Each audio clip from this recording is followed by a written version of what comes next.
Hello, I'm Michael Swaim, and welcome back to Tales from the Pit. This is your trigger warning. In today's episode, my guest Vanessa Gritton and I discuss dating and relationships through the lens of mental illness, specifically bipolarism, addiction, depression, and relapse.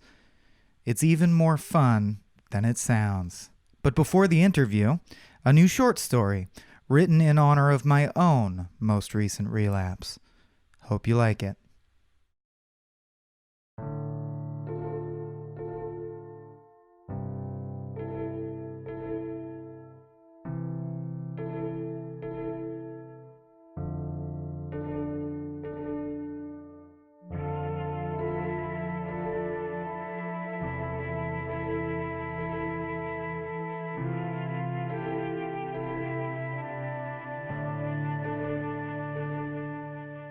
Serenity Prayer. This story concerns a thinking animal very much like you, from a long line of thinking animals very much like you. Where he came from, the Earth, a whole lot of things happened that didn't really concern him or even his forebears for a very long time. But one day, there started to be animals like him on the Earth, and they started thinking a bit, and they got it into their heads that they ought to be doing something. So they embarked upon a lot of construction projects and a fair number of destruction projects as well. They were like a whole bunch of ants, and they stayed pretty much that way for what, on the cosmic scale, is a very short time indeed. Then one day, sometime later, which as I say, on the cosmic scale, is almost the very next day, or even the next moment, this whole mass of thinking animals invented rocketry, and adjacent industries and technologies such as the O-ring and the A-bomb and other things. And they left Earth to sort of see what was around out there. And boy, did they ever see. It took a fair while, but eventually, the ants from Earth, who called themselves humans, bumped into a lot of other thinking animals very much like themselves in key respects, and shockingly different in others. There were a lot of wars and treaties and things like that, but eventually, everyone in the universe pretty much knew everyone else, or were at least cordial with the creatures in their own galactic backyards. You can imagine that took a lot of doing, and a fair bit of time, and it did. You can imagine that made for a whole lot of thinking animals, census-wise, and a whole lot of lives, all dependent on one little universe. And it did, for a short time. If we're speaking on the cosmic scale. On the cosmic scale, you could say it was merely late afternoon on the day that humans first grasped the concept of I, that the thing happened. The thing is all you need to say, because it's just the thing. There are no other things since that thing, and it was a real there goes the neighborhood type of thing, if you know what I mean. Bad stuff, from a thinking animal's point of view. It's now commonly believed that the thing was an unfortunate collision between this universe and a parallel antimatter universe that was thrown off its time-space axis and became briefly, but tragically, quantum entangled with most of the matter particles in our own. No one knows for sure, though. A lot of the thinking animals that survived wonder how the other universe fared. Some pray to Ray Bradbury for guidance and protection, she being worshipped as a five-faced goddess now in many places. Arriving at a scientific conclusion isn't likely, because so much of the fantastic technology all the thinking animals had made together had been smashed into tiny bits by the thing, and so had most of the thinking animals who knew how to fix them, and even most of their notes. It also smashed or otherwise led to the destruction of most of the planets and stars and stuff like that, Earth included. And that was mostly it for the universe. Although not for the individual lives of the few survivors. Those limped along at the regular pace, which proved difficult for many of them. It might have been nice if the show wrapped up all at once, so to speak, but time has bad timing sometimes. The animal our story primarily concerns is a human, and by virtue of that fact, very much like you to an almost impossible degree. He has a penis, but he easily could not have. He has a bunch of ideas and opinions that could have been the opposite without a lot of changes made to the grand scheme of things. He's employed in work that seemed conducive to his survival when he took it, and that kind of thinking guides most of the stuff he does most of the time. He's sad, but so are most thinking animals since the thing happened, so that's not so unusual. His DNA and yours, DNA are the plans the universe uses to make babies, are 99.5% identical. So maybe this will interest you. Bert, which is his name, works in deep space. He lives on a ship called the Ninth Requiem, but during his shift, he floats around in a spacesuit and collects, catalogs, and identifies all the tiny bits of technology and art and crap that's floating around now since the thing. The surviving animals of the universe decided that even though most of it was busted, it was probably a good idea to track down some of that stuff in case it proved useful or edible. It was something to do. So lots of them did it. On Bert's ship, there were 148 thinking animals who all did the same thing, although none of the others were humans. That's because diversity was such an asset on this sort of job. Without any way of knowing what the crew might chance upon in the next cloud of crap, fielding a crew from many different planets and species increases the odds that someone on board might know what the hell a particular piece of junk is or does or has printed on it, or what its value might be to a thinking animal in the situation they all now shared. Efficient ideas like this became vital after the thing, with so few resources left. And Bert's ship is very efficient. So none of the 148 crew are of the same species, nor can most of them communicate with any other one without aid. Communication would have been difficult anyway, as about half of the thinking animals on Bert's ship communicate by disturbing sound waves in the air, and there isn't any air on the ship. In Bert's spacesuit, which was specially designed for thinking animals of his species, the air is perfectly breathable. But with 148 different kinds of animals, all of whom, if they even respirate, learned how to breathe in conditions particular to their planet of origin, and so might choke to death in a minute if they were huffing Bert's stuff and vice versa, it's easier just to never take your suit off. So Bert never takes his suit off. No one does. The suit handles Bert's various bodily functions in a clean and efficient way, puts him into a deep sleep when he wants to sleep, rouses him when he wants to wake, and even translates multiple forms of communication so that he can effectively work with the rest of the crew when he needs to. The translation feature requires a monthly subscription fee, which gets docked against your earnings as a picker, so Bert keeps it off a lot of the time. You can also earn translation time by letting the suit play advertisements. Bert has it turned off now. Because Bert has his translator turned off, he's not sure what the globulus who calls itself Brip is trying to say by swinging its third appendage in a circle and emitting a mottled purple glow, but he gets the gist. The gist is always the same at meetings like this, regardless of what exactly it is in the life of each thinking animal that made them feel the need to come. Some lost family due to destructive and repetitive behavior patterns that they couldn't seem to change on their own. Some alter their consciousness via exposure to a particular spectra of radiation, found abundantly in space, and so need help navigating the company's drug policies. Lots of them were sad about the thing, or wanted to talk about the thing, or never wanted anyone to ever bring up the thing ever again. Some of them just like to hear themselves talk, or see themselves gesticulate, or smell themselves emit, whatever the case may be. To Bert, their problems all seemed very fresh and exotic.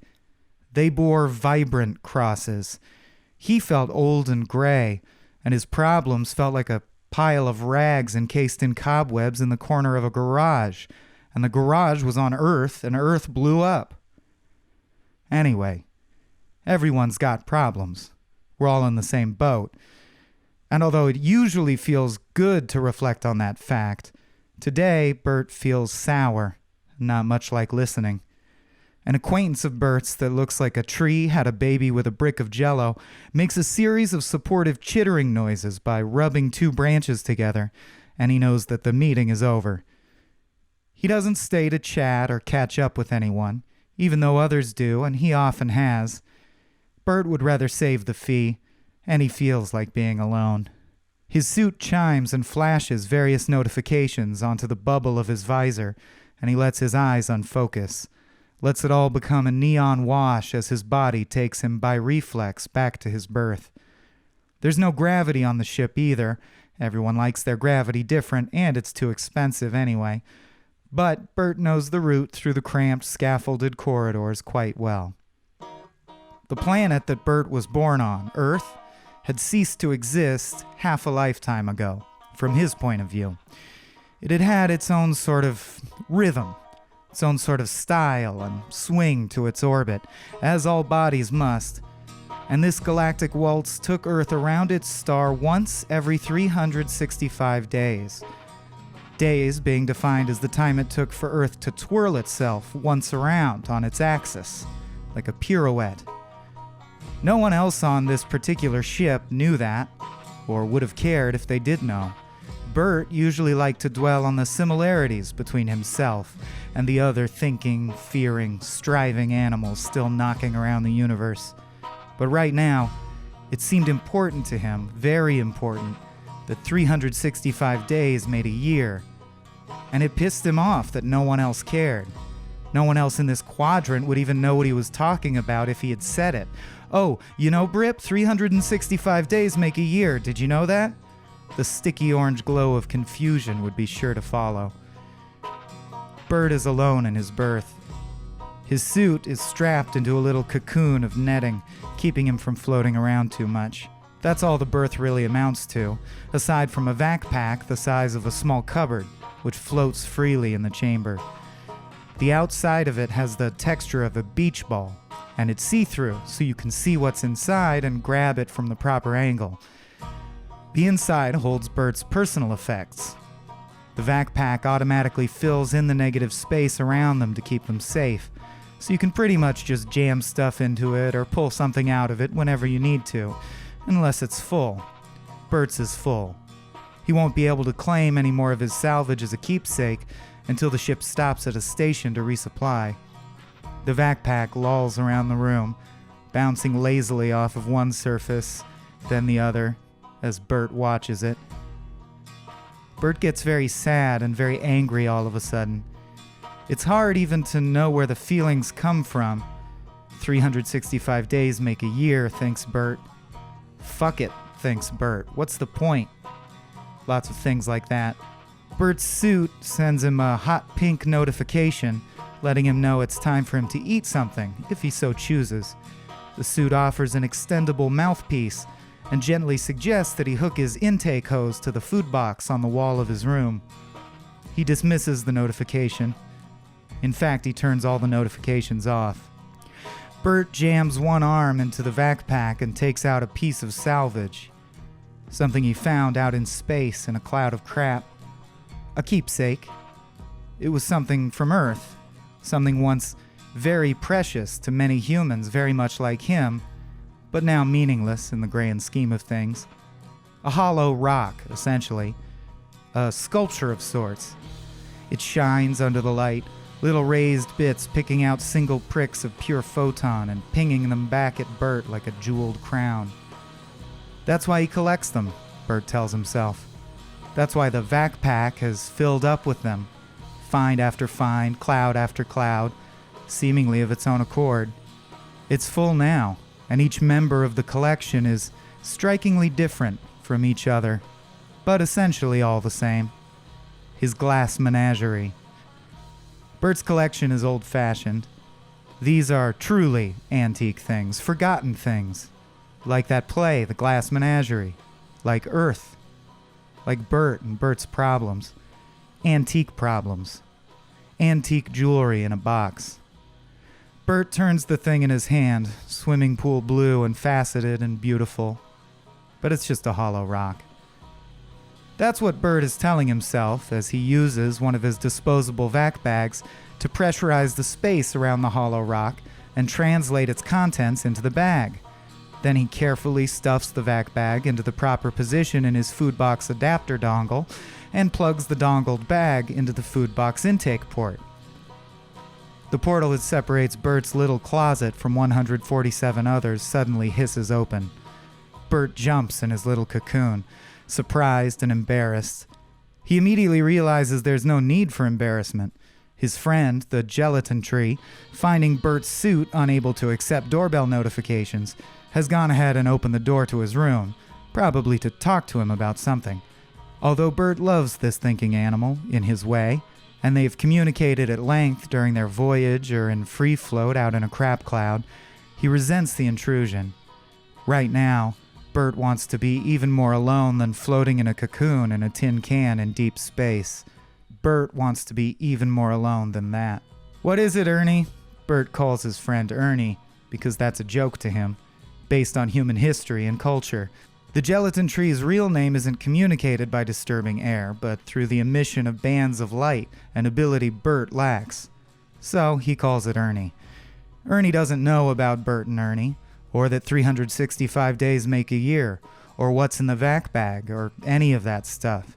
Bert reminds himself of this. His embarrassment settles down, and he toggles on his translator. "Can we keep it quick, though?" says Bert. "I haven't gotten called up in a while, and my ad debt is getting pretty ridiculous." Ernie causes some symbols to rise on the gooey surface of his front face, and Bert recognizes one as the symbol for shift or unit of work in Ernie's people's language. Bert snaps the dongle off of his bag and tangles it all up with part of the strapping on his cocoon so the loaded vac bag doesn't drift off. After a delay, Bert's suit translates Ernie's full thought for him. A soothing voice in his helmet says, "Well then, it's your lucky day, asshole. The fucking computers picked up human goddamn writing on a lot of objects in this cocksucking crap cloud we're working. It's a triple-decker shitstorm, and you're the fuckface on top." Bert had set his suit to translate things like that, with lots of optional swearing thrown in. This was another joke to Bert. It was something to do. Bert toggles his translator back off. He doesn't want to run up his ad debt any more than he needs to, but a crap cloud with a rich vein of Earth junk means he could be picking and sorting for several shifts to come. Good news. He could use the credit. Bert makes a sign with his hand that Ernie has learned means, "Thank you so much, we are friends, but I don't want to use my translator right now." Then Ernie chitters back and schlorps out of Bert's room. Bert turns his visor display back on and immediately sees the work invite and answers it yes. The visor reminds him that he hasn't eaten in some time, and that picking work, or any deep space work, can be dangerous on an empty stomach, disorientation and the like. Bert taps on his vac bag and watches the small bubble of empty air inside divide and struggle to find which way is up. The bag is filled with clear liquid. Bert's visor chimes. His invite has been accepted, unusually quickly, and his shift countdown timer has begun to spin. He'd only get prorated pay if he doesn't hustle to the outhole and start picking. So he does. As the two small drones carry Bert from the outhole to his assigned patch of crap cloud, and this one is a real shitstorm, he observes, a Class 8 with plenty of diverse particulate, he can see dozens of other creatures like him picking through the debris in their suits. One of the workers, closely resembling an elephant-sized tardigrade, swims along suitless, partnered with the sentient gas being, as usual.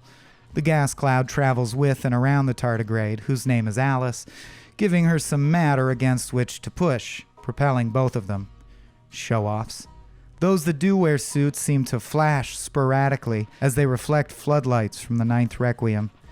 Their glass-like visors, variously shaped and as numerous as their ocular organs are, glow, in many cases, with a vid stream or ad stream, if the worker in question is sloughing off some debt. Bert sighs and turns on his own ad stream. Semi-opaque overlays encouraging him to trade work hours for various amenities spring into life before his eyes. He can still work, but it's annoying. A little counter in the corner lets him know he's currently 64.5 Earth hours from earning back an ad-free work environment. Another little counter, A custom one Bert put there himself reads 364 days. Demarcations are meaningless, thinks Bert. Just then, one of Bert's drones detaches with an inaudible jolt and returns to the ship's outhole to await more workers. The second stays with Bert, who prefers a drone to working in a pair. It's not that he's antisocial, he just gets more done that way and saves on translation. The drone zooms around, scanning bits of crap and sometimes using laser pointers to bring things to Bert's attention. Bert does his best to ignore the ad stream and emptiness in his stomach, and outside his suit, and inside his skull.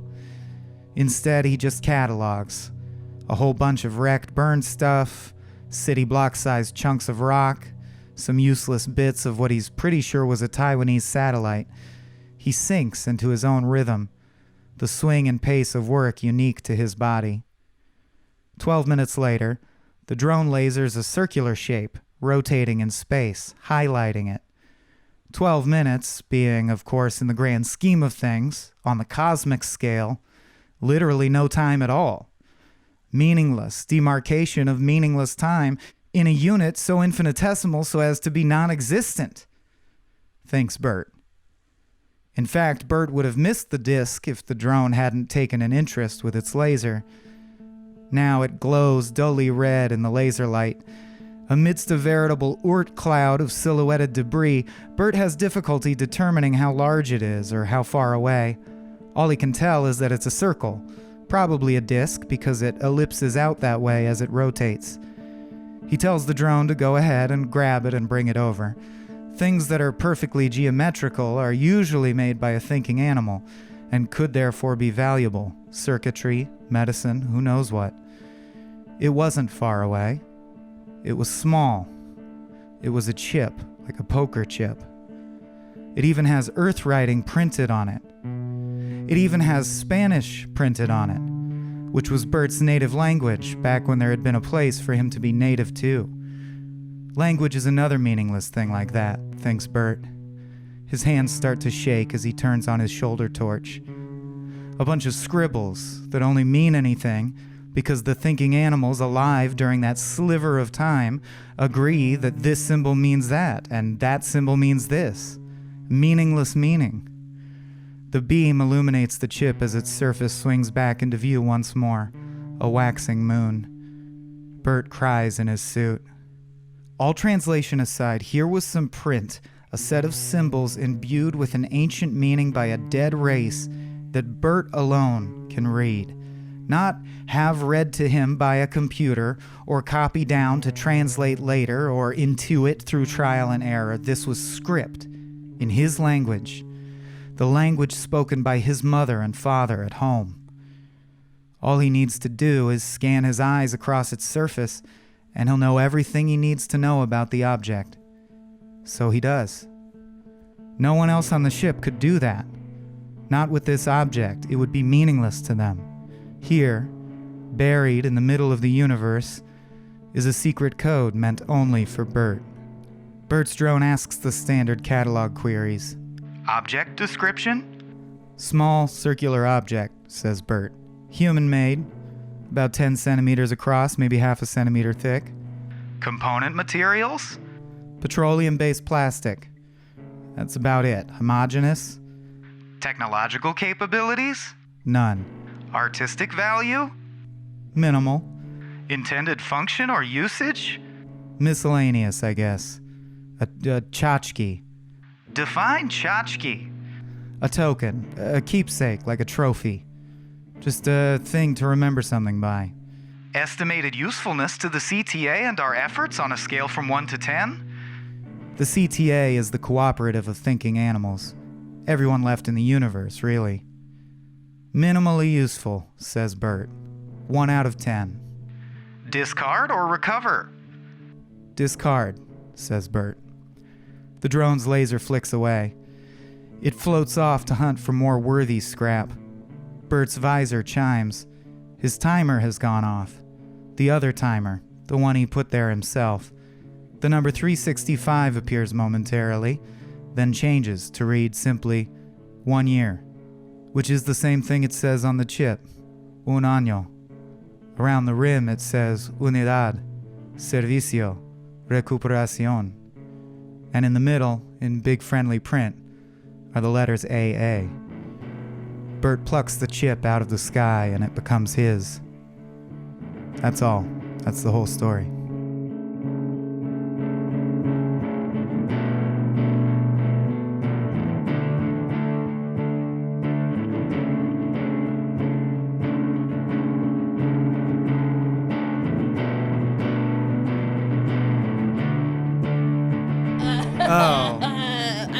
Any part of this conversation. Would you show him this? You're like, no. Because then he would go, why did you show me this? Yeah. Because then he'd be like, why did you show me this half-baked script? And you're like, for a friend of mine. Really? Well, they're not really friends. I don't know why. I'm sorry. Yeah. It's crazy how you never know, though. There was a script like that Abe and I felt really not good about passing on, but did. And it got picked up and that movie came out this year, Escape Room. Really? We read the script and we're like, this is so bad. It's sold and we can't sell a movie, so I guess I was like, I guess the script was good. No. As soon as we heard the idea, we were like, that will sell because of the idea. Yeah.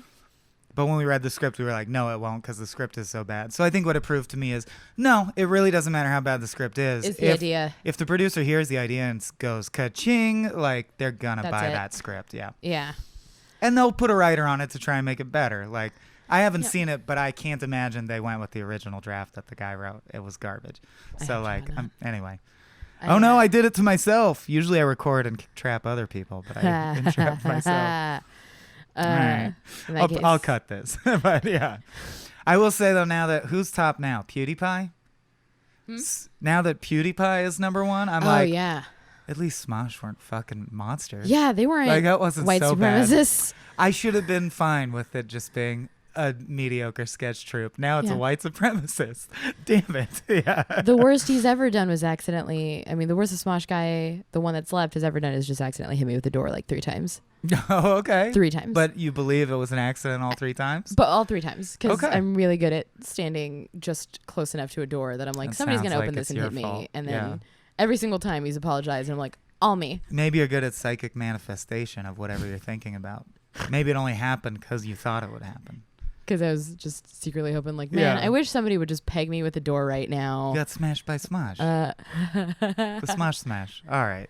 You ready to go? And now you're one of their writers. Yay! Yep. Pay raise. Ready to go. All right. Welcome, everyone, to another Tales from the Pit. I am here, as promised, with Vanessa Gritton. Thank you so much for...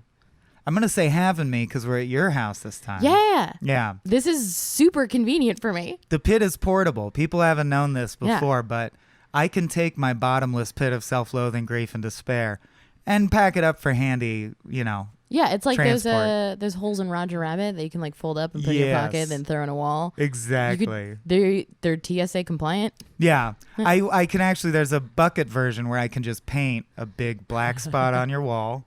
And you get sad looking at it because I just lowered your property values. Well, welcome, Vanessa. And people will by now have heard my introduction, although for one of the first times recording it, I don't know what the introduction will be yet. So I shouldn't have referenced it. But what are we talking about today? The thing that I really wanted to talk about, because it feels like it's the most pertinent thing, is... I'm single again, and it's never been more evident that I am a person that's trying to date and also dealing with bipolar and just a whole lot of baggage. Okay. So maintaining relationships while we struggle with all the things that the pit throws at us, but specifically bipolarism. Are you diagnosed bipolar? Yeah, I'm diagnosed bipolar. Okay. I'm bipolar type 2. Okay. What's that mean? That means you need the insulin in the mornings, right? That means I need the insulin in the mornings, and then and you cry at night. And I cry at night, and then there's a pump that I need to push on anytime I'm considering buying an ice cream truck in Tehachapi to live in, because that's actually happened. Wait, that you thought about it, or no? That I was gonna do it. I was 22 and freshly separated, and usually big life changes either triggers like a very extreme manic or depressive episode, and the wheel that time around was like mania. and I saw an ad for an ice cream truck in Tehachapi, and I was like, I can convert that into a house and live in it, and then just went. And I like expressed that idea to one of my siblings, and they're like, cool, I'm calling mom. And have you seen Into the Wild? Exactly. You're gonna starve to death in a field, Vanessa. In an old ice cream van, surrounded by a hell of your own creation. And so my mom drove to that emu farm in Tehachapi and was like, don't buy that ice cream truck. And it was an emu farm. It was an emu farm. That's about as fanciful as self-destruction can get. That's the most fanciful mania can get, as opposed to like, oh man, I just blinked and I'm $5,000 in debt. What happened? Sure, right.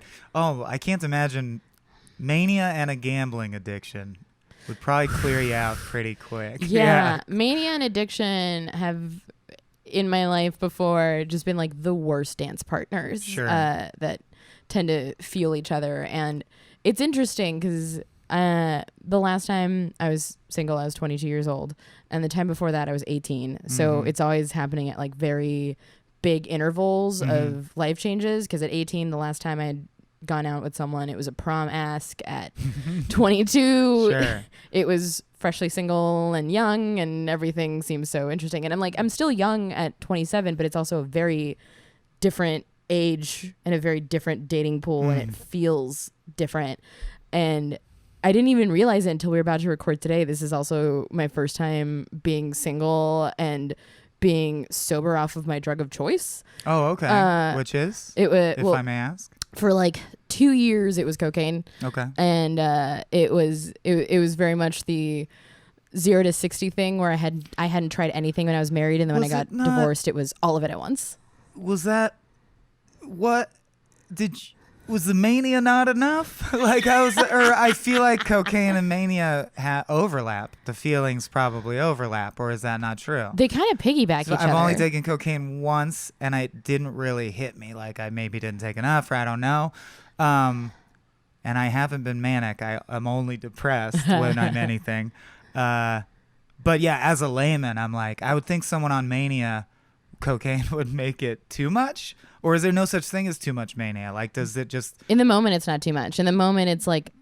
Because one of the things that goes hand in hand with mania is delusions of grandeur. We've interviewed Biba Pickles. Came on the show as the only other person we've interviewed who struggles specifically with mania, and she was saying that she doesn't recommend bipolarism, but mania does feel good sometimes. It feels great sometimes. Okay. Yes. When it's sometimes if mania is still holding hands with depression, then it's just like, I'm really sad but really intense about it. But when it's just mania, it's like, oh, I'm a superhero. I only need to sleep 2 hours a night. Because when you're manic, you don't need to sleep. And I'm getting all this work done, but am I doing it well? I don't know. Okay. I feel great. Yeah. And like at the peak of mania, you can't recognize that you're not actually doing as well as you think you are. Well, and I know that's true about Coke. Like, yes, I'm not going to drop names, but there are mutual friends of ours who had Coke periods. And I am a very curious person, so I pick their brains about it. And something that always comes up for writer friends is it becomes impossible. You don't know when the Coke wears off if you'll read the 30 pages you wrote and go, I did it. I really did it. Or, what the fuck was that? What is this garbage? It seemed so good last night. In the moment, you're like, this is the best idea I've ever had. Yeah. I'm gonna be the next great screenwriter. Move over, Jordan Peele. It's me. Yeah. And love me, validate me. Exactly. And it's like, this is the best thing I've ever made, and everyone who doesn't think is great is stupid. Yeah. And like, that's mania. And then when you add cocaine to that, it's like, I'm God. And like, it wasn't until I was sober that people were like, no, you were not as prolific as a writer as you thought you were in that moment. You were also very annoying because you also think that you're more like charming and interesting, and you're not. You're just not shutting up. Well, you're currently a brilliant writer. At the risk of, I don't want to be like, the Coke worked. You got to go back to the Coke, Vanessa. Every single person I know. But it's not that you are a brilliant writer, so. But like, when you're in the thick of it, you're like, I can't do it without this. Yes. But it's not, you're not putting out any quality. It's just straight up just output. Most of my friends I know that were also deep into the thick of it were like, I'm a better performer when I'm on it, or I'm a better writer when I'm on it. It's like, no, this is just a very easy way to get the Sure. tools that and get you the would energy in a pinch. I know it used to be a cliche in like the 50s and 60s about heroin. It helps me write. Yeah. It really just it helps bring out the creative end of me, and just no better organized writer than someone deep into heroin. It's just interesting. Yeah, because my drug of choice being alcohol, it does not make you feel that way. Or you don't feel more capable. Like when I'm drunk, I go, yeah, I drank a poison that made me less capable. You're aware of that as you're drunk. Yeah. It's interesting, a drug that actually like gives you confidence. I don't think I've had many of those. That's why it was real hard to kick, and is really new being single as an adult for the first time without it. Well, congratulations. Thank you. But also, I got to ask early in the episode, because we're going to move into deeper topics, just interests me. Tales from the Pit is a good chance to like ask things I wouldn't be brave enough to ask outside other social contexts. I didn't know for sure until you just confirmed it, but like guessed that you had broken up from social media osmosis. And like I really like you, and I think we're on the road to becoming very good friends. But I think you'd also say like, yeah, we just took a shine to each other maybe 5-6 months ago. We've hung out a few times. So I was like, should I contact Vanessa about this? Because I am the type of friend who, like, once I'm in your life, I am supportive. I do reach out, right? And you reached out to me very touchingly at a time when I was really struggling. But I was also like, but she didn't post that she broke up or tell me she broke up. And I just want your honest opinion. Like, isn't it weird that your friends know you broke up just by like following you on Twitter and like guessing? Like, well, she said this and he said this and they said them at the same time. So they must be, I guess they broke up. You know what I mean? Yeah. It was a good breakup. It was like the best breakup I've ever had. Good. It was the healthiest ending to like the healthiest relationship that I've ever had. He's like a very good and kind person, but, and we did the post about it on Facebook. Okay. Then if you missed the one post, you don't know. Yeah. Exactly. Because I personally didn't want to do the Twitter one, because anytime I like kind of mention that I'm single, there's always like someone in the comments that's just like, are you? Okay. I didn't even think about the thirst aspect. Yeah. Oh man, it's been nuts for the last few months. But we did the thing on Facebook, just like asking that people respect each other's privacy and that it's over, but we still like are very fond of each other, because we are, and we still talk. But I think you hear that, Kit Harington? She wants you back. Oh man, come back to me, Kit. But in addition to like doing the actual Facebook post, I think the reason I hadn't really done it anywhere else or reached out is one of two factors. One, I'm awful at the reach out. When I really need the reach out, I never do it, and I'm slowly trying to train myself how to be like, help, I'm very sad. And I haven't quite mastered that yet. And the other factor being, I am 27 years old, and I am now 2 major relationships ended under my belt, and it was something I wasn't super psyched about acknowledging at that point in my life yet, where I'm just like, oh, a marriage and a 5-year relationship down the drain. Oh, damn it. Yeah. It's fortuitous we did this today, because Jen just caught me with some bottles, and that may end our relationship. Yikes.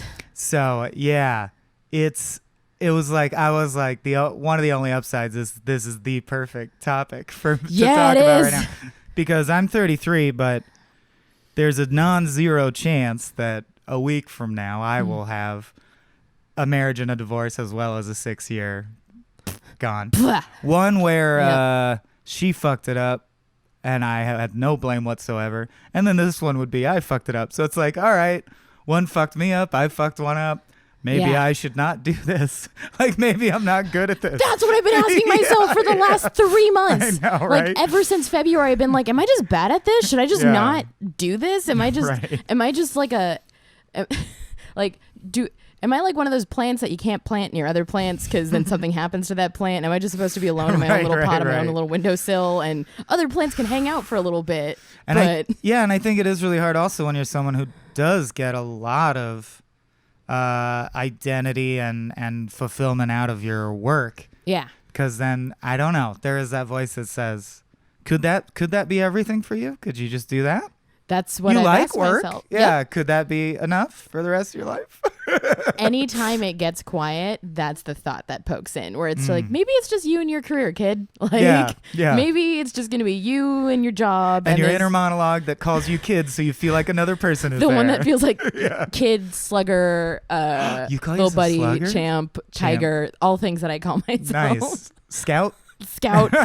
Like anything a little league coach that I dreamed of having, but I didn't have because I was bad at sports would call me is what I call myself. So it's just kind of like, well, kiddo, there's another human being moving boxes out of your house now. Right. This is now your third rodeo with experiencing this feeling. Yeah.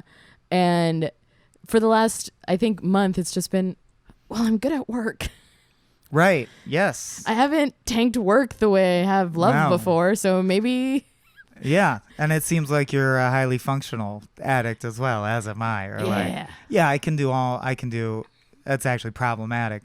I can drink a lot every day and still do my job great. Like do a really good job. Yeah, which is actually bad. That's the thing about being high functioning too, is that nobody really thinks anything's wrong because you're productive. Because they're like, yeah, he turned all his work in on time. I don't know. Yeah. No deadlines weren't met. I mean, no deadlines were not met, so I guess she's fine and not. Because that's all we need from her as society. Basically, what can she produce? Yeah. And because of that, I tend to slip under a lot of radars where it's like, wow, you've gotten a lot of work done. And it's just like, cool, I haven't slept for a really long time and I've been grinding my teeth for 10 minutes. And like, I, knock on wood, haven't like relapsed this time around, but I can feel how this is a point in my life where it were to happen, it would be now. And which is why I'm trying so hard to be careful, because I keep thinking like, all right, well, this end failed, so I cannot fail in career things. And for career things, I need to be awake and I have to have energy. And nope, not going in that direction. Right, because that's also being constantly on the edge of I cannot fail. My career is all I am. What happens if that can make you go like tip into your deep addictions into that easily. Really easily. Like I never watched Marin's show, but when Kevin and I were dating, he would watch it and I'd see it in the background. And there was just one scene where I'd never WTF or the does he have one a show? He had like a show. I don't even know. See, yeah, I'm not a Marin head. I had no idea. And Kevin was a big Marin head, and like I think I wasn't as into him as he was, but there's one specific scene where I saw it happening in the background and I had no context, but just the scene on its own just like broke me. And he was I think it was like a Ladies Xanax of Wrestling just really hit you in the feels. It was the Gorgeous Ladies of Wrestling. He was snorting something. I don't know if it was like a Xanax or an Adderall or something, but he like snorted something off of a table and then looked at his assistant, and his assistant was like, "What are you doing?" And he's like, "A lot of people are depending on me right now." And I was like, ah! I'm like, I don't know what this scene is, but it just spoke to something I did not want spoken to. Yeah. And it's the thing that, even though I don't even have any context for the show, replays in my mind whenever I find myself in that place where it's like, oh, this is going to make a very bad thing for you in your life very tempting again. So maybe you pump it back a little bit. Okay. But I haven't. But so far so good. So far so good as of this recording. But like as things ramp up, I'm very quickly trying to figure out, all right, how do I properly tell the people in my life when it's time for ask for help when that happens, because I've circled the drain before and not reached out, and I don't know how to build those tools for myself now. And especially not being in there's not a person that I can go home and like collapse to and be like, today was awful. It's like, well, houseplants, I've been sober for 3 years. Congratulate me. Why aren't you patting me on the back like the person that was here used to? I have leaves instead of hands. I know. Shut up, houseplant. Okay, so you've been sober for 3 years. Yep. Then let's sort of delve into how this intersects with relationships. Yep. Because if I'm following timelines right, and I may not be, it doesn't sound like it's a clean one-to-one, like my manic depression ends every relationship, or even my addictions end relationships. How do you feel? Because, full disclosure, the way it works, audience, is the guest helps hone in on a topic. So you didn't just want to talk about manic depression. You want to talk about how it interrelates with dating and relationships. So yeah, part one, before we get into like what dating is like, which I think will be a separate thing. Do you think that your struggles with illness and addiction were part of the recent relationship dissolving or other relationships dissolving? Or is it just part of who you are and the relationships are, unbreakdownable because they're complex, beautiful, fucked up flowers? I mean, they're all kind of fucked up flowers.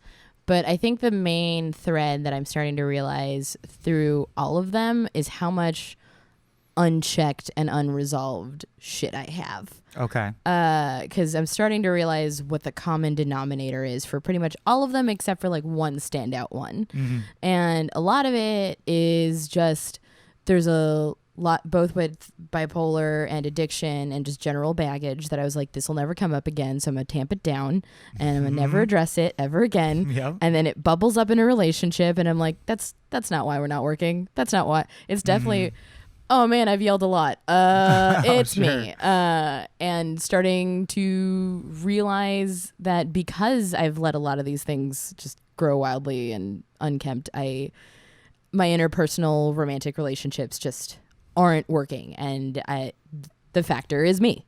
The factor is that I haven't addressed any of these things. And then I just assume that they'll go away with love and not something that I should be working on my own. That really resonates with me. I also think it must be said, or common wisdom that seems true to me, is it can't only be you. There's dynamics are by definition, you know what I mean? Yeah, but also it can't only be me, but also I'm not setting some good boundaries either. Sure. Like I'm telling people what's acceptable and then telling them it's not acceptable. Okay. Yeah. That can be confusing. I could see that. Where it's for a year, it's like, oh, I will absolutely be your surrogate mommy. And then another year it's, how dare you lean so deeply into this thing that I not only allowed but encouraged. Right. And okay. Yeah. It's me realizing, oh man, I think I have a lot of the codependency issues that my mother had, where you make someone feel like they need you and then you get mad at them for needing you.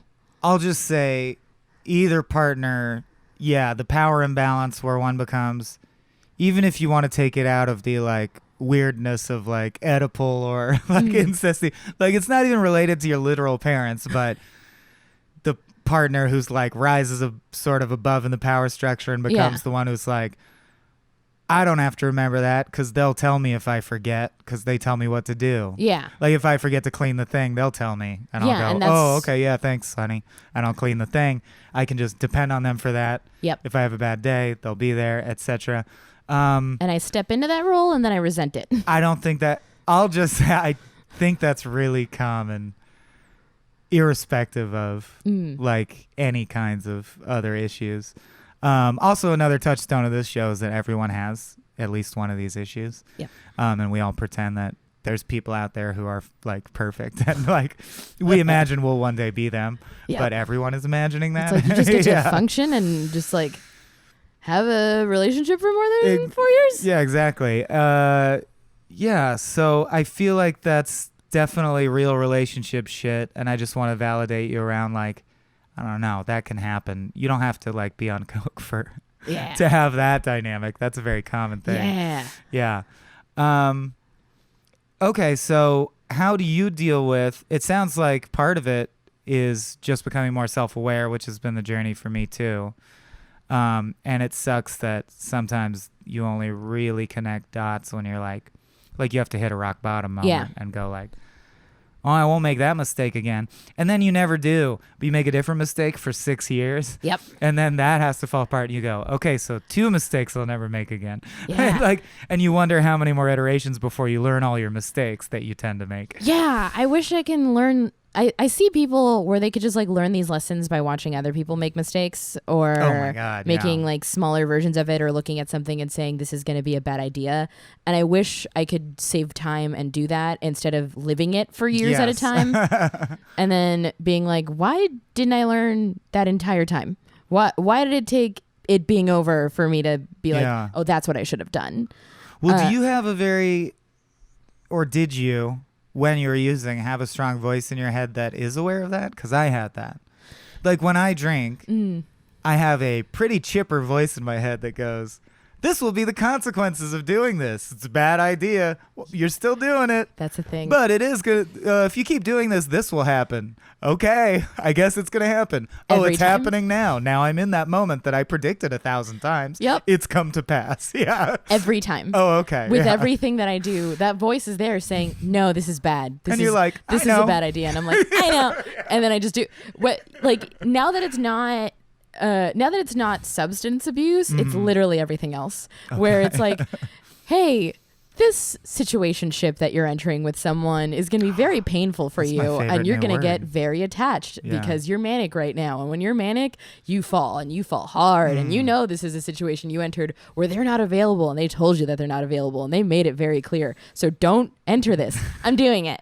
You're going to I'm become gonna a do it. stalker. Yeah, yeah. Or it's or it's like, hey, this is a situation where it's the reverse, where you're not available in any way, shape, or form, but you haven't said that. You like that they like you, and you're leaning into this, and it's going to be a bad And it situation. means the conversation where you say, I don't actually like you, you should stop trying, will get worse and worse and worse. The longer you wait, the worse Yep. that conversation will be. Yeah. Yeah, or even just, hey, you're giving way too much of yourself in this situation. Maybe go home and take a nap. No. Sure. And so now that it's not substances, now it's, hey, kid, this one's going to hurt. I know. You're going to do it anyway. Yep. Okay. But I have seen incremental improvement in my own mental state from, and it's incremental. It's like, at least that voice is present, because you can't increase the frequency with which you listen to that voice. Yeah. By like a statistical amount. It just takes a long time and practice, and you get better and better at it, or at least that's what I've found. I'm very good at telling other people when a situation is unhealthy, Are we all? and myself, Sure. but not acting on it. Right, yeah. Like, I'll look at my phone and be like, don't answer. Hello? Yes, come over. Oh, okay. Well, Yep. you're in a dating mindset, so that's different. Yeah. I just have a knee-jerk reaction. I can't believe anyone ever answers the phone ever for any reason. I hate talking on the phone so much. It fills me with like existential fear. I don't know why. There's something about not being able to see the person's body language that I think it's Yeah. because I am extremely sensitive to others' view of me, to the point of reading into everything they do, wondering if this person likes me or hates me at all times, even strangers I interact with. So on the phone, I'm like, they Have they sound nice, but if I could see their body language, what might it reveal Yeah. about how they view my position in society, which is Exactly. so weird and stupid. Okay, so you mentioned, because you talked about picking up the phone, calls, Yep. thirst traps on Twitter. So let's move into your current life, the dating life. How is that going? I have like both questions. How does manic depression impact dating, and vice versa? Like, has being single impacted the level of manic depressive episodes you're feeling or frequency? Or is that something that's sort of always with you irrespective of Oh, situation? that's always with me. Like, I think that's one of the reasons I knew I wasn't borderline, because my manic depressive episodes just happen, and they don't happen in terms of like around relationships. Right. Because that's one of the big factors in how they're different. Even if I'm happy in one, if I'm unhappy in one, if I'm happy out of one, if I'm unhappy out of one, it's just happening. I don't fully understand borderline. I do want to do an episode eventually. It's hard because it's rare that someone will be like self-identify, like, I have borderline personality disorder, I'll come on the show. Yeah. It's It's because it has tough. such a stigma of like, oh, you have asshole syndrome. Like, Yeah. yeah. Borderline and bipolar tend to get confused for each other a lot. Okay. They look very similar, and the easiest way I can help some people figure out how bipolar is different is usually borderline is either exacerbated by or revolves around interpersonal relationships. Mm-hmm. And with bipolar, like, I could be manic next to a tree. Yeah. It's not directed at anyone. It just exists on its own. Are you either now? Do you feel that you're in a state now? Right now, I feel like Because you're a consummate performer, so you would hide it if you were. Yeah. But I'm asking. Yeah. I haven't done a self-check in a few days, Sure. which makes me wonder if I'm anything right now. It's probably manic. Okay. Because I haven't been sleeping a lot for the last few days, but I don't really feel it. but I will say I'm listening to that voice more, so maybe I'm not that manic, because when I'm manic, it doesn't either manic or depressive. I'm not listening to that voice. Yes. And the fact that I'm like kind of listening to it right now and my phone is face down and away from me is a good sign. But the lack of sleep, and God knows what's going to happen after this episode, if I'm like actually going to do my work or be like, here's a fun way to procrastinate. What if I like just do the opposite of that and then just like throw myself back into something I shouldn't throw myself into? Could happen. But I'd say right now, if I'm anything, I might be like a little manic. What if I pick it up and say, hey, come over? I don't feel like working. What if someone, or like, what if there's like a sudden project that I'm going to say yes to that I shouldn't because there's no money involved in it and requires a ton of work on myself, but I already have a ton of things on my plate, but I want to make someone happy. That's my life. Yep. It's now or never. Yeah. Because I just want to please everyone. So I'll say yes to everything and then just like kind of half do it because I've said yes to everything else. Right. It's like how you're phoning it in on this podcast appearance because you didn't really want to do it. That's okay. I can accept that. The fact that I'm like just doing this is actually very relaxing because it's the first time in a long time since my breakup that I've like done just one thing. And I think that's a coping strategy that I have that is not a good coping strategy, which is put everything on your plate so you don't think. Yep. Yeah. Because then it's like, oh, I'm producing what? For how long? How many things? Cool. I don't need sleep. And then... or thoughts. All thoughts can be about the show. Yeah, exactly. Yeah. All thoughts will be... and then people, once again, are like, oh, man, you're so productive. And it's like, I'm avoiding something. Right. Yeah. It is amazingly effective if you like your work. Yeah. It's kind of like being a carny. Jen was like that night recently. Jen was, this might be the end. Like, I don't know if I can handle this. And, of course, I'm like...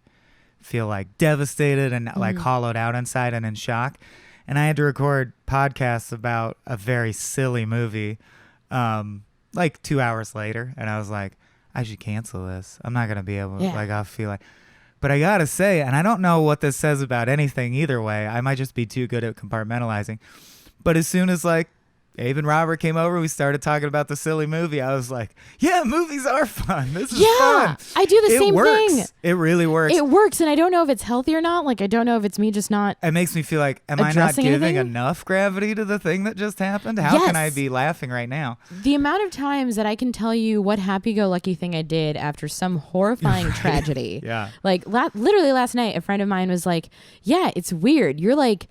devastated when you lose a key in the hallway, but like he saw me after I had to bail a parent out of jail, and he was like, yeah, you just did your same goofy stand-up, and then you're just like, how's it going, man? And he was like, I didn't know how to be there. And it's almost like I overcompensate for the feelings, but I like leak too hard on the smaller things.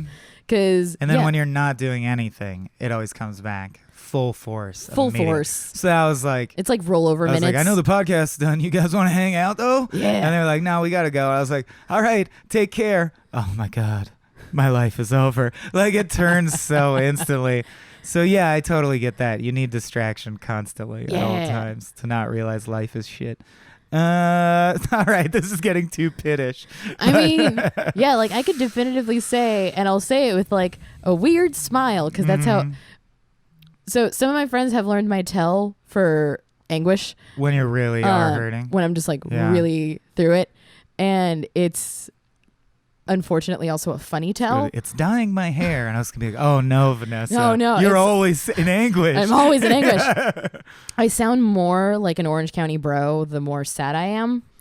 I know. You are wearing a Thrasher magazine baseball hat as we record. I'm going through it. Like the more I lean into that, like the more I dress like a little 12-year-old skater boy, or the more I like keep saying like, oh man, things are hella chill, you know? Like I've had like a gnarly, like the more that stacks up. Oh, like, no, we're not seeing each other, but it's tight. It's sick. Everything's fine. Yeah. It's super. Like the more I sound like that, I think it's just like a sure. I didn't realize it until somebody pointed it out, and they're like, we can tell you're going through it. The more you sound like a kid named Tyler. And I think it's because I like grew up in that area. Oh, you're psyched for tonight, Vanessa? Oh like, my God, psyched. Vanessa's depressed, stoked. You guys. Like that's their tells. Like it's like you've used hella in the last 30 seconds so much. And I think it's because I'm trying to make things like funnier or sillier in that and I'm just like really reaching for that overcompensation. You're like, oh, I'm having grip of suicidal ideations, guys. I need help. Yeah, I need a grip of help. It's like, I need dank nugs and to be 5150 now. And the last time that I was like really into it, and you can like look at a series of photos where I was like really leaning into it, where it was just like the summer both of my parents went to jail and like my parents lost their business, so then I became the sole provider for both of my parents, and like then the episode's not about this, but I'm just gonna connect two dots and make one guess. If it's wrong, we won't go further. So fraud of some kind? I don't know. Oh, you don't know why your parents went to jail. The thing is, that's a whole nother episode. Well, it's there's a lot of charges. Okay. It could be one of them. Sure. I know some of the charges, but not all of them. Because when you're sitting in a courtroom bailing out both your parents out of jail, you're just like in a fugue state the whole time. Right. And they haven't let me see a lot of the They're papers. Embarrassed. They're not letting you in on it. Yeah. Okay. But like, I mean, it's I have to be in the natural. courtroom for a lot of it when it comes to just like, hi, I'm the one that's paying for their freedom. And like, especially all that happening while I was in a relationship at the same time, it almost made me like resentful of his very good family.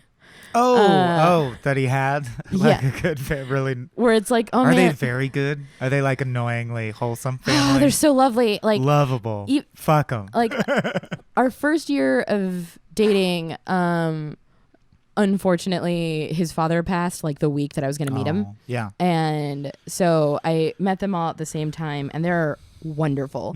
They're like, his great grandmother was a suffragette. He comes from like just a long line of like powerful, amazing women and like very understanding men, and they're all like good to each other, and their Christmases look like Norman Rockwell paintings, and nobody's been to jail multiple times like weird addictions or like. Grandma, you ever get depressed? I don't know what that. No. Yeah, like I always feel assertive and full of love for all things. You're it's like, great, good for you. Oh, your grandmother died peacefully in a home. Mine died alone in an asylum in El Salvador. Oh my God. If you don't have to go that far back into my. It wasn't until I started doing comedy and I heard what other people think a fucked up family is that I was like, oh my God, I have a truly fucked up family. Yeah. Like everyone's like, oh, my family's kind of fucked up. Like we drink and we fight over risk. And it's like, you didn't have somebody allegedly throw someone else into a volcano? What? Okay. Go far into the bloodline. I'm sorry, but it's the details. fucked up on both sides. It's so deep. Not even the fucked upness. It's awesome. I'm sorry to make, but like I come from a long line of Batman villains. Anyone whose family history includes the word volcano, like where a volcano is even an item you have to have involved in the story. Like, well, if I'm going to tell you about Uncle Chet, are you familiar with magma? It's like, oh, this is going to be a good story. Yeah. Like, shit, where he's just like, oh man, my uncle got like a little too drunk during Christmas and he dropped the mashed potatoes, and it was like, sure. Oh, that sucks. Anyways, I have to go spend another one of my work checks on another sibling that did something horrible and bail them out of it. So I will catch you for dinner later, honey. Yeah. I know some truly fucked up families that I think match that, but I've just never stumbled across a volcano ever in any of these stories. There's like, 2 volcanoes in my family history. One involves one pushing someone else in, and the other one involves somebody staring at one too long and going blind. But that's something. That's not like your family's fucked up. It's like you're all dummies. Like you're kind of dumb. We're all dummies, but also like of that. But also like I'm the only one somehow without like a deep criminal record.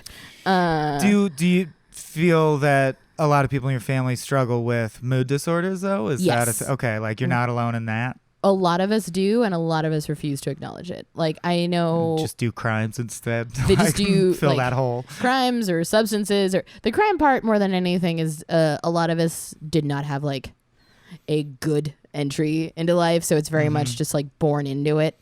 Like I don't want to get Bane here, but no, but it's true. I think it's fair to say, unless you're talking about like Paul Manafort fucking murdering God. millions of people, but low-level crime almost always comes from like a history of deprivation, gives you that instinct. Yeah. You got to survive. You got to get the thing. Yeah. Laws are not, I mean, because you've seen the law broken to oppress you, so why do laws? You know what I exactly. mean? It's like, why do laws if it's been like things that have like kept us down forever? Exactly. And we're all like, we both my parents come from like deep poverty in third world countries where it's like you do what you got to do and then you just like hope nobody ever really looks into it.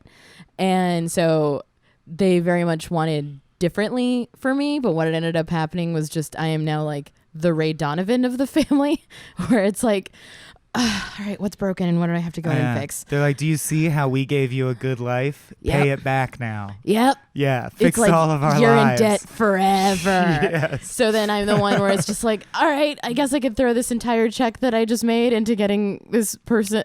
How are we related to? All right, cool. I got you out of jail. I like showed up and I like cleaned Your up third this cousin mess. is in jail. You now have to pay for that for some reason. Or it's like, hey, you have a cousin you don't really know and they're downtown and they just got into a bar fight. Can you like hide them for like 3 nights? And it's like, so oh, they don't God. get another. It's going to be their third strike. It's a whole thing. Can you just help us out again? Yeah. And well, how does that? So you say manic depression is not usually triggered by events.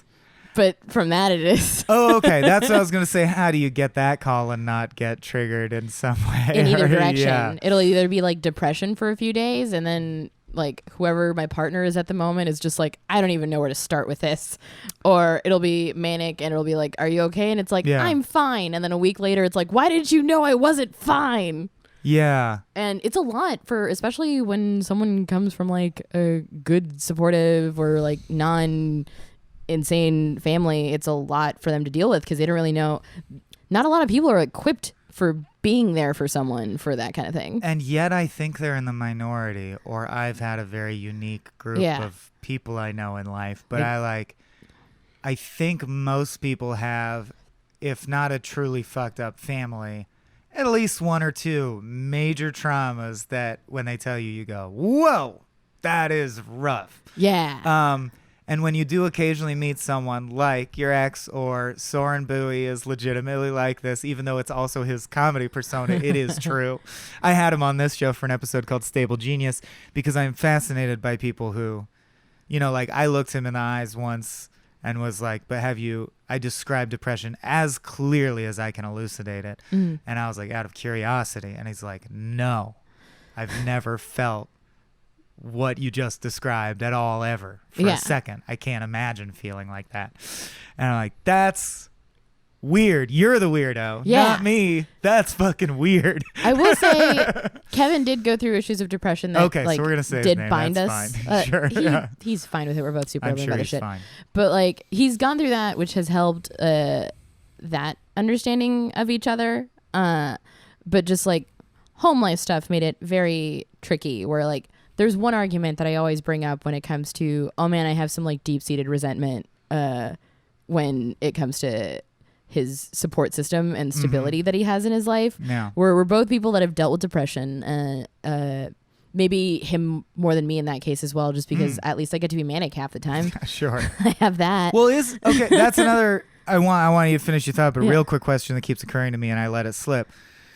Do you have a middle state that feels, I hate to say normal, because I don't, every aspect is a true, genuine aspect of you, but you say half and half, do you truly always feel either manic or depressed, or are there periods where you feel like the manic depression is not affecting me, I am whatever mood I would be normally, quote unquote? No, because I feel like stability is more of like a vacation for me. Okay. Where it's like, oh, I feel stable. This will not be long. Because it's always either one or the other. It's like a stopover. Oof. It's not really like a permanent place. I don't know if I'll ever bad. I'm get sorry.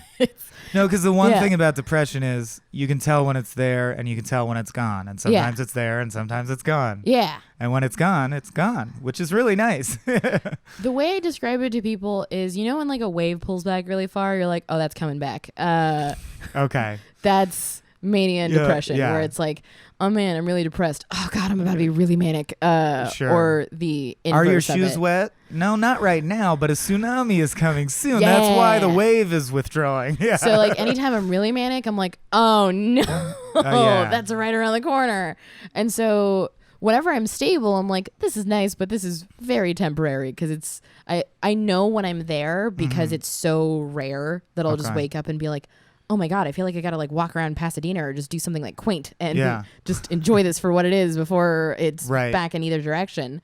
And that's another thing that's been tough to explain to people, because when I do, then they're like, well, are you manic right now? Is this why you're doing this? Or are you depressed right now? Is this why you're making this choice? And it's like, maybe I am depressed, but maybe I'm just making this choice because this is a choice that I want to make. What is why? It's almost, that's almost a useless question philosophically. Yeah.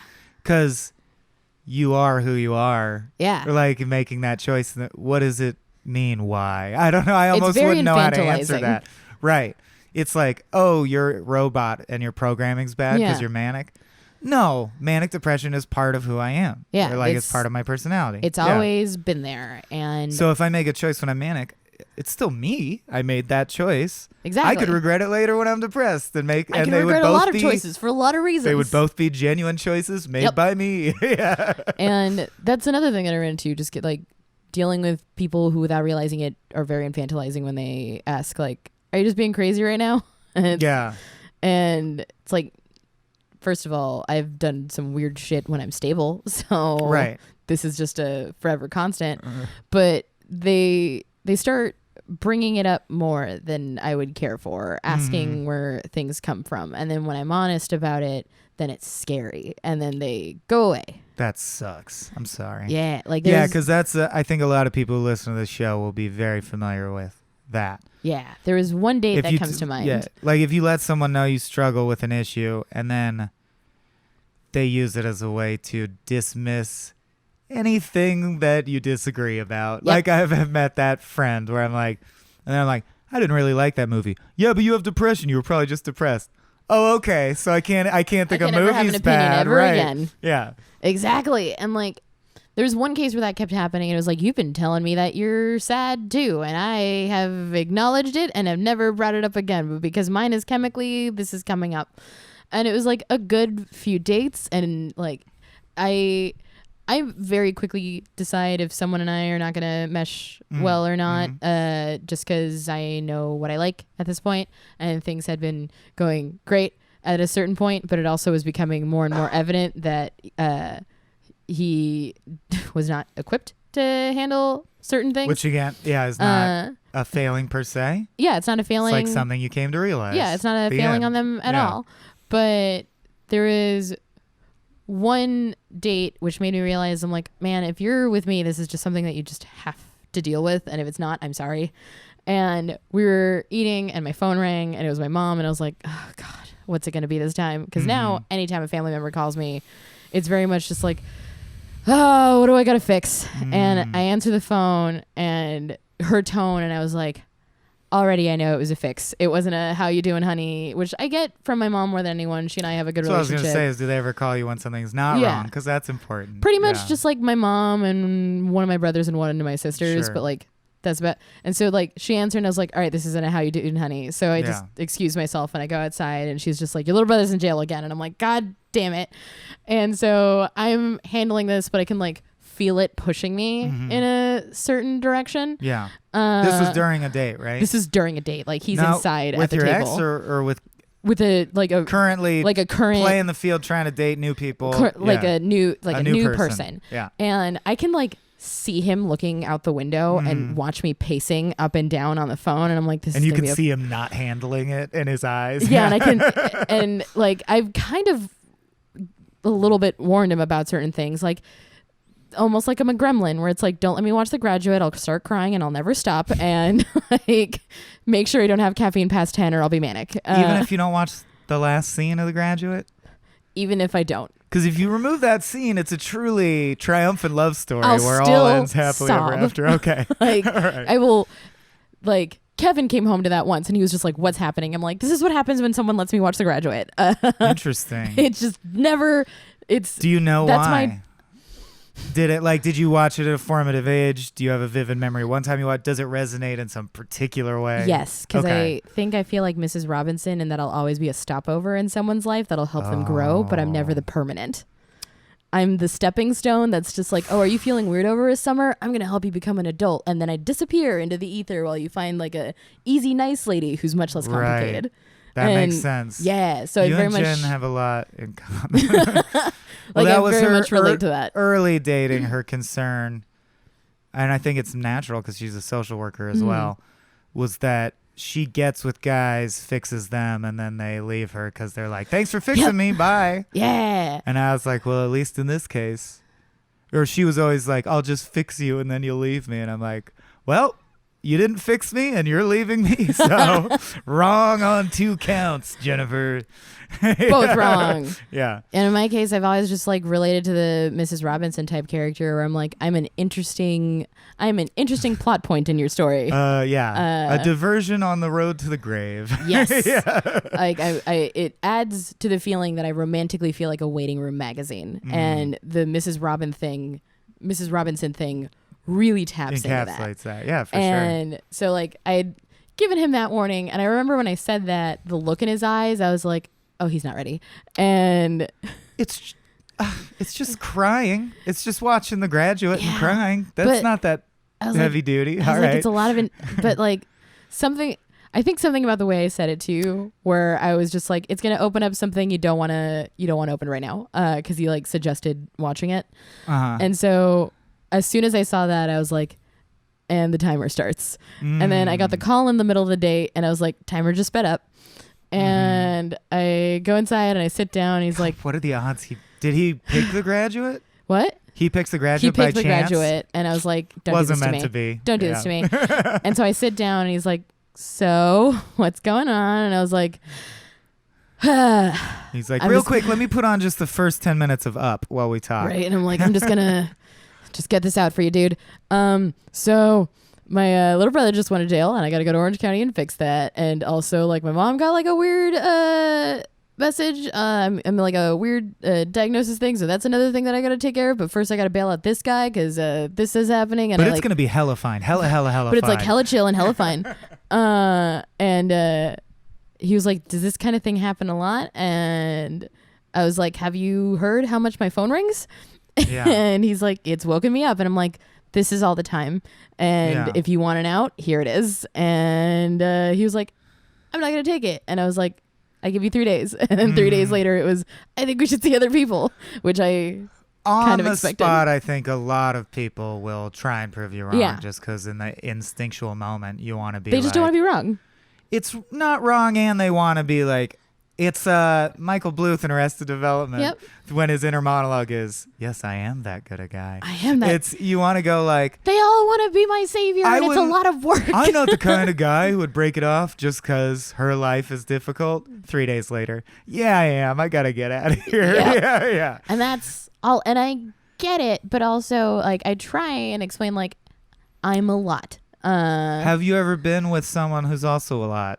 I'm not saying that's the solution. I don't know. I'm just trying to compare notes. I don't know. Because, I mean, I've been with people that have their own special sets of baggage. Challenges or whatever, challenges. But, like, I know I got a lot that I bring with me in my knapsack of feelings and just general dealings with, especially the phone thing. The phone thing always throws them for a loop where it's just like, it really does ring that much. The sheer quantity is just staggering to people. Okay. Oh my God. I'll believe it. Like that, like 3 people in a row commented like, that's going to be a problem. Wow. Because we'd be like sitting on the couch and they could just like hear it going through the couch. And I'm like, yeah, that's people asking for stuff. A lot of spam calls? No. People I care about very much in crisis who need something from me. Yep. All of them? Yes. All different issues. All different people with different issues. Literally all of them. And these are things that I've just like not set boundaries for. And this is just how it goes. And it's definitely been adding to the, like at this point, dating sober and bipolar, it feels like I'm just laying out a menu of side effects and being like, can you deal? No, I'm sorry. And then it's like, your dating pool is limited to the number of people who say yes, then you get to see if you're a good match. Because just because they can handle doesn't mean we're a someone good match. crying or shrieking doesn't mean you'll also like have the same shared values and enjoy each other's company and shit. Yeah. So it sounds like it just kind of narrows the playing field. Yeah, and like there's a lot about my life. Oh, sorry. No. I'm just thinking about my own shit because this just happened with Jen. But I know that I probably won't feel this way later, like if things go south and we break up. But I think this is a very common impulse. My impulse is, that's that. That's enough. I don't want to hurt another person this deeply. I have a lot of fun doing things not related to sex and love and romance. Yeah. So my impulse right now is like, if this doesn't work, that's that. You know what I mean? Yeah. Yeah, that's where I've been too. I can't imagine trying to date again. I admire your gumption. I deleted Tinder at my desk today because I was just like, I don't want anything to do with this right now. Also, this is going to sound like a weird question, but I know you'll be fine with it. Are you someone, like, do you love sex a lot? Do you need sex? I don't know if I need it, but it's something that I do like definitely enjoy, and like as soon as I'm like single again, like hit the ground running. I'm not trying to sound weird. Like, I enjoy it as much as of course it's enjoyable. I don't need it anymore. I could be done if I had to be. I will say I can't be done in that direction. And I think it's because... So you're stuck. You have to date. I'm you're fucking fucked. stuck. That's what I mean is I realized now that I've had sex enough times that I'm like, I get it. I could be single forever if I had to be. Yeah. Like, because I've wondered about that because I deleted Tinder just because I was like tired of that aspect of it.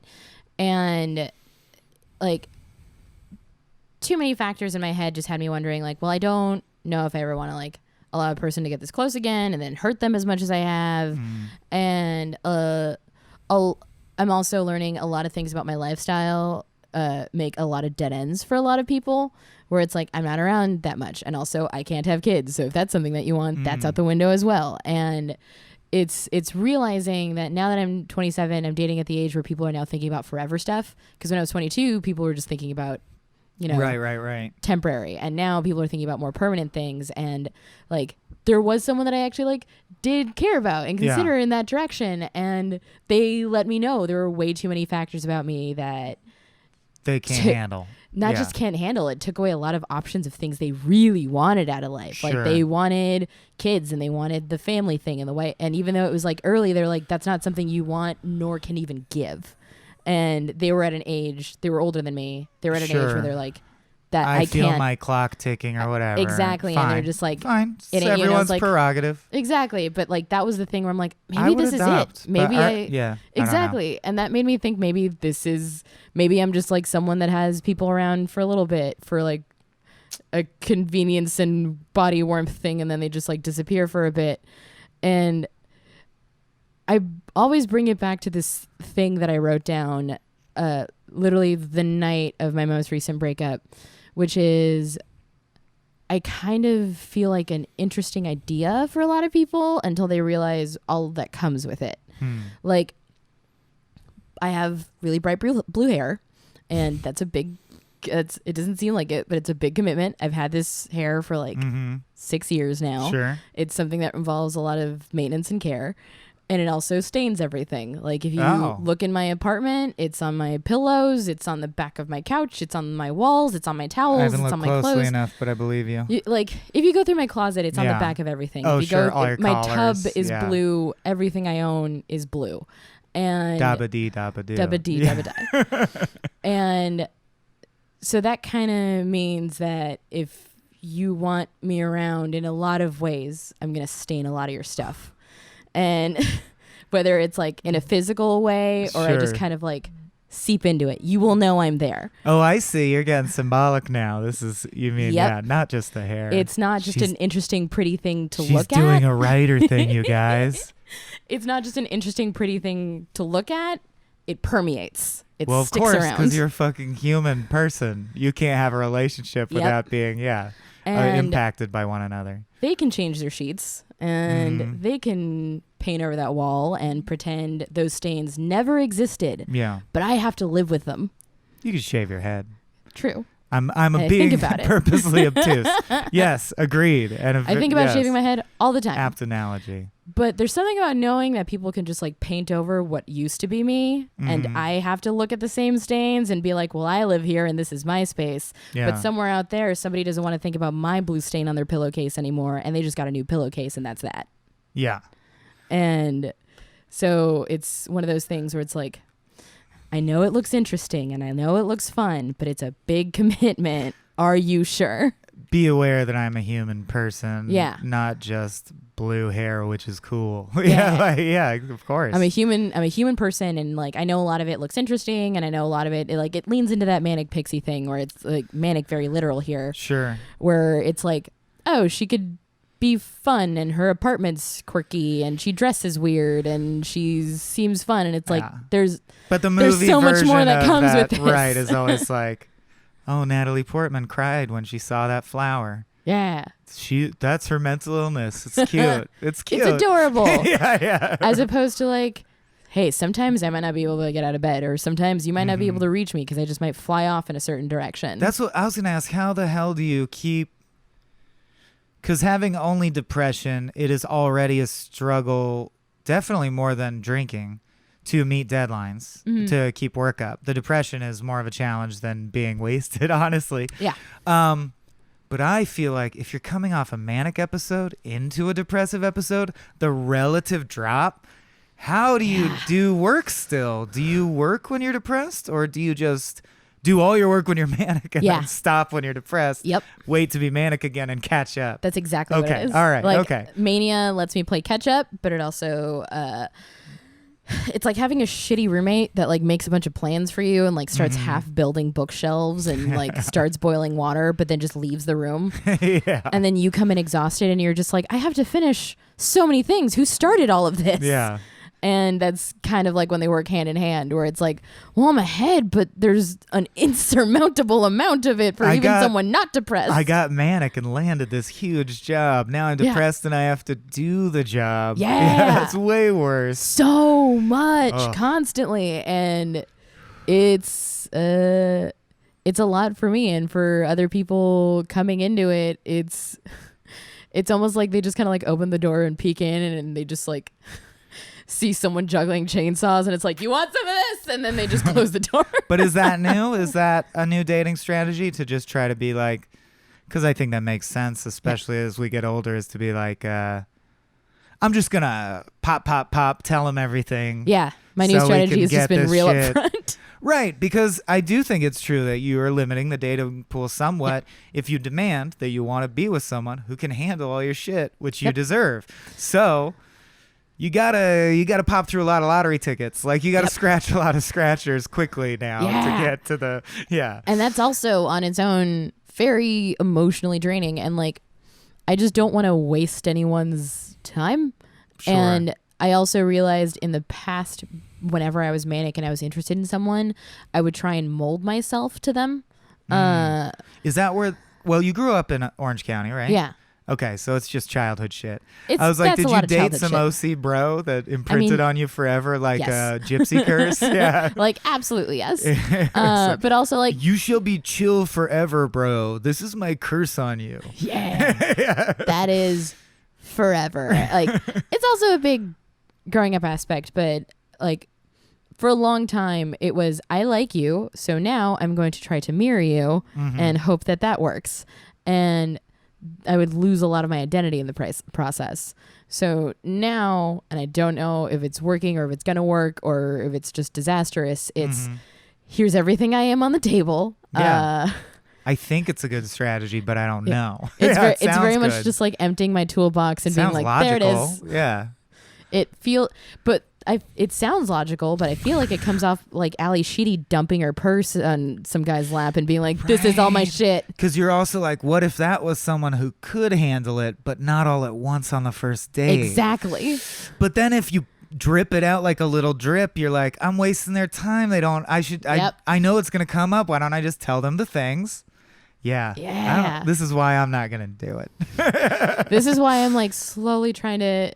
A, pull out of it, and B, just wonder, like, maybe I am, like, maybe not, like, the Clooney type, but, like, the oh, hello, visitor. Sure. I'm Come just going to stop in adopt my 2 kids cabin. and make them cook for me. That's my Basically. plan. I've been looking up hypoallergenic cats more than I have in my entire life. Well, was like, if we break up, I'm getting a dog. Like that's just immediately happening.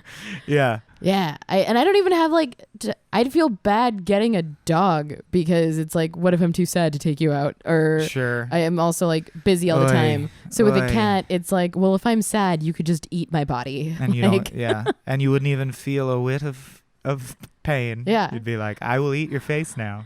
Or it's like, this is the trade-off. We agreed. Cats. All right. Well, that's about time. I want to close on a real whopper of a question.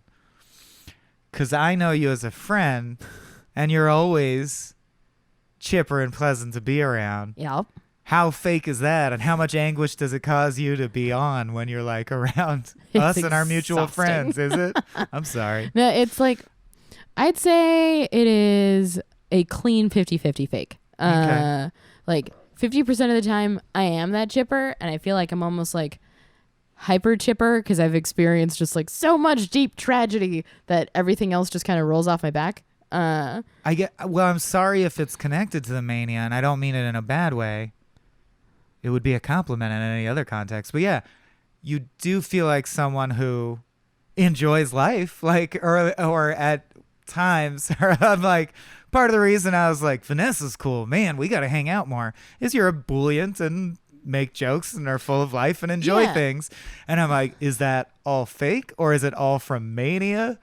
I'd say like, are we exhausting you? Would you rather just be silent and sad? Because you could be that. We'd still like you. well, the nice thing is whenever I'm silent and sad, I've gotten pretty good at being like, I need to retreat. So it's true that you don't want people to see you like that, unless it's not like your partner or a family member. Generally, Okay. I'm very weird about people seeing me like that. And I think because it adds to the I don't feel useful kind of thing if I'm like just silent and sad. Mm-hmm. And so like half the time I'd say when I'm that chipper, I actually am that chipper because a lot of the awful things have made me like enjoy truly a lot of the good things where it's like, all right, no one's in jail. I'm not really thinking about how much debt I'm in, and I've had like a really good meal today, so let's go for a lovely walk. And then the other half is like, maybe I can convince myself that things are fine. Right. But it's coming. But and you're it's like, coming. right, but it's not here yet. Can we enjoy this fucking moment for a second?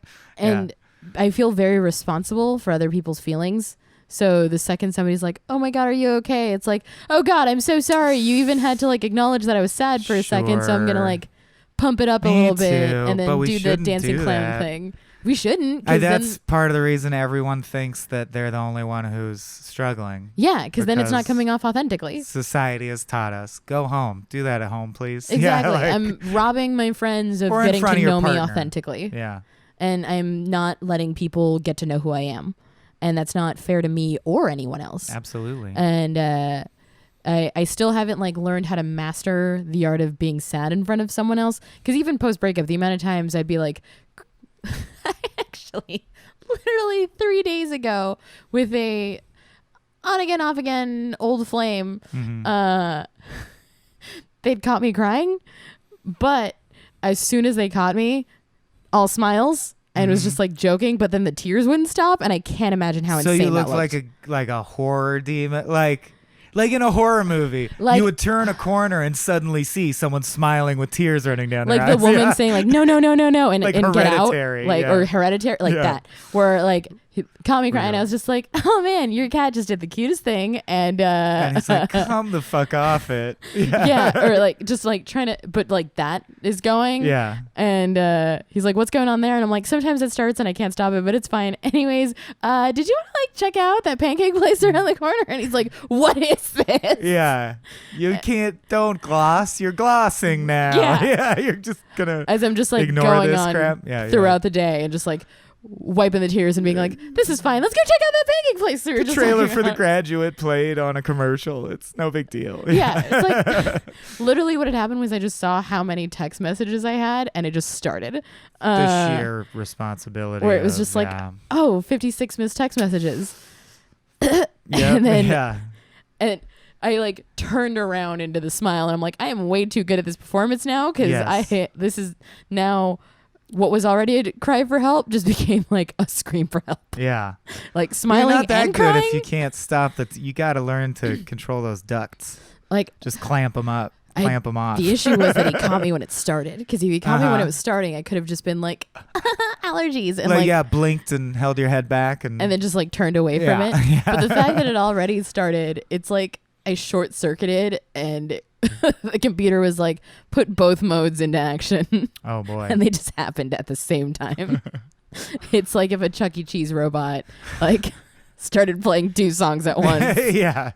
Except in this case, it was just like mania and depression while I'm like, anyways, I'm going to try the Thai tea pancakes. Those sound great. They're not. Wait, what? Are you talking about BBs? I'm talking about BBs. They're not great. Yeah. They Or weren't. do you love them? Because I tried them. They're and fine. I don't. I think, all right. They're fine, but they're what I was like just harping on. The other thing about BBs, now this is how you know we're beyond time because we're just talking LA local LA shit. pancakes. BBs, the pancakes, yes. Yeah. Everything else is garbage. Yeah. Like I went there and got pancakes, but also scrambled eggs, coffee, and bacon.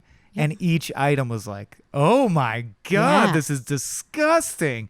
And then the pancakes are the best thing you've ever had. Their pancakes, like any of their griddle items. Yeah. Magnificent. Just get the baked shit at Yep. BB's. And that's really the message that Tales from the Pit is all Yeah. about. Just get pancakes. Well, Vanessa, thank you for sharing maybe a genuine facet of yourself, or at least a very convincing performance of a simulacrum of yourself. Yeah. I enjoy spending time with you, so whatever you're faking, keep faking it, and we'll have fun times. Hell yeah, dude. Yeah. Hell yeah, dude. It's going to be chill. It's going to be And hella everyone chill. out there, get a grip of self-care, and it'll be tight. It'll be real sick. All right. Thank you, Vanessa. Thank you. Hey everyone, thanks so much for listening to Tales from the Pit, and I just want to pause the proceedings very momentarily to let you know, in case you don't yet, that we're hard at work on our brand new web series Off Hours, which is going to be a show about 4 friends dissecting pop culture and film, written by, edited, directed by, and starring a lot of your favorite Small Beans people and ex-Cracked people. So if you're interested in learning more about the show or how to support our efforts to put it together and get it off the ground, you can find all that information at patreon.com/smallbeans. I also just want to ask you again, because we haven't done it in a long while and everyone completely stopped, to please give the Small Beans podcast feed 5 stars on iTunes, or maybe write us a nice little review.